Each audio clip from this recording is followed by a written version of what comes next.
Look around on your next commute, and you'll notice almost everyone is wearing a pair of wireless earbuds.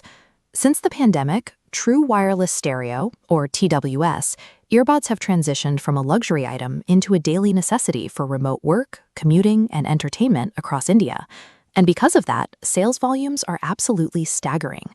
Consumer dissatisfaction. People are buying, but they aren't happy.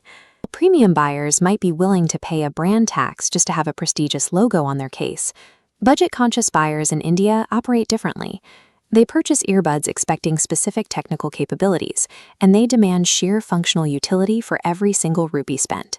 When a product suffers from poor sound quality or a battery that drains quickly, a recognizable logo doesn't soften the blow. The data confirms that brand equity offers no protection against severe buyer backlash when the device fails to perform its basic job. High sales volume can mask a weak foundation. In these budget tiers, delivering quantifiable, uncompromising value is more critical for long-term survival than even the most polished marketing campaign. To see exactly where the market is failing, we have to look at the data tier by tier. This pyramid breaks down the pricing ladder, starting at the absolute bottom, the sub-1,000 rupee bracket. This is a high-volume segment, heavily dominated by mass-market brands like Noise. Yet, despite the massive volume, this tier suffers from universal underperformance. We see a staggering 20.7% negative rating here. Users consistently report that these products fail to justify even their minimal cost, specifically citing severe failures in bass performance and overall sound clarity. But if we move just one step up to the 1,000 to 2,000 rupee bracket, the entire story shifts. This is actually the highest performing and most stable segment in the entire market. Tech-focused brands like OnePlus and Realme operate heavily here, and they have successfully engineered strict industry baselines for acceptable quality. By nailing the basics, they've pushed the negative rating down to just 12.7%. Increasing your budget by a tiny fraction shifts the results from universal underperformance to consistent functional reliability. It proves that a lower price point doesn't have to result in a broken experience. Continuing up the ladder to the 2,000 to 4,000 rupee bracket, we encounter a critical operational shift. This is the price point where active noise cancellation, or ANC, the technology that uses microphones to block out background sound, becomes a standard expected feature.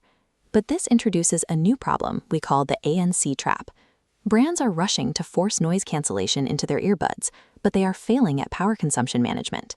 Consequently, this is the only tier where poor battery life suddenly emerges as a top consumer complaint. Finally, we reach the highest budget tier, between 4,000 and 10,000 rupees.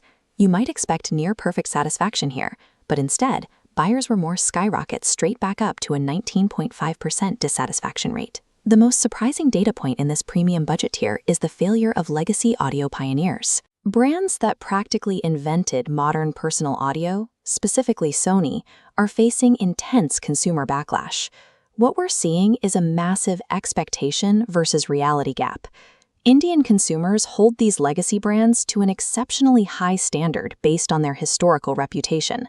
When their sub-10,000 rupee models suffer from poor build quality or weak bass, the disappointment is severe. As buyers climb the price ladder, they learn a hard lesson.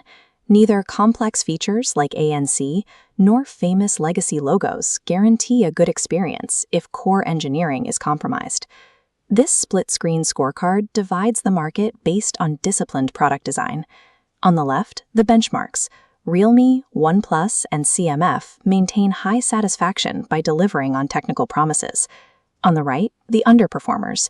Noise and Boat's volume-driven strategies leave consumers with massive performance gaps. Sony's placement on this underperformer list highlights the gap between brand perception and product performance. Historical legacy is no substitute for reliable, modern engineering.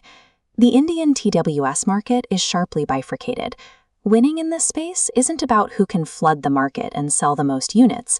It is strictly about who can engineer the most dependable audio experience. The sub-10,000 rupee market is highly vulnerable and entirely ripe for disruption by any brand willing to prioritize technical fundamentals over hype.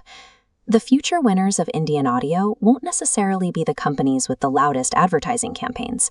They will be the brands that show a profound respect for the Indian consumer's wallet through thoughtful, consistent design.